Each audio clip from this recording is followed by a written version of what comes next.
I mean, let's start with TJ Finley. That's no offense to anyone coming in, but this is a story that has been percolating for quite a while, and nobody is surprised that TJ Finley has punched out as a graduate transfer. It was just, it never worked. It just never worked for him at Auburn. Yeah. I mean, it didn't. I mean, I think that he was brought in initially, just because they needed some competition, and he was there, and he's a guy that was, in the SEC, and he had a big body and a big frame, and you thought there's potential there.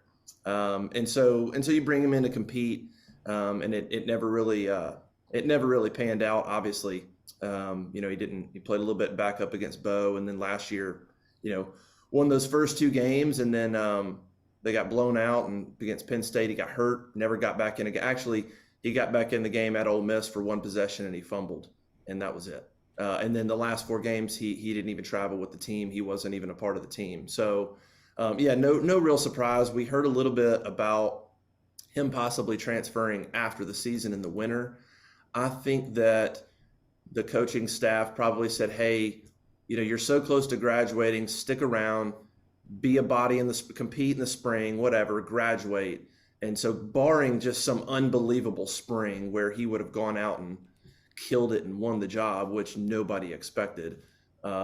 He was gonna graduate, and he was gonna move on.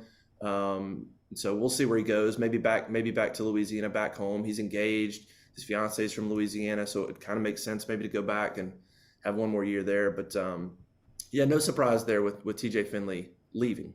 Speculation has always been Robby Ashford or grad transfer quarterback.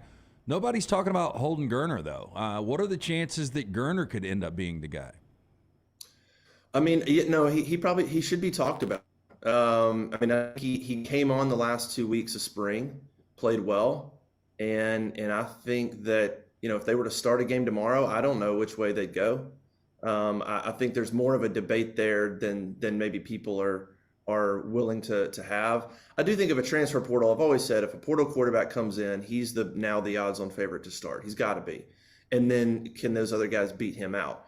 If for some reason a portal quarterback isn't landed, which I continue to just think that would be a very surprising thing, then I think it's absolutely a battle. And Holden Geriner is absolutely in the discussion to start game one if a transfer quarterback isn't landed. If a transfer portal quarterback's landed, then you just have to assume, based on going and getting him, probably going to have more experience than the other two guys, you have to make him the odds-on favorite. But Geriner's in the mix 100%. I mean, I think Ashford brings something unique. We all know his ability to run, and that's exciting, and it takes you back to Nick Marshall days, or you think about Malik Willis at Liberty, and I get it. But Holden, I think, came on those last 2 weeks, and if he has a really good summer, he'll compete in the fall. He'll be there competing in the fall. There's no question.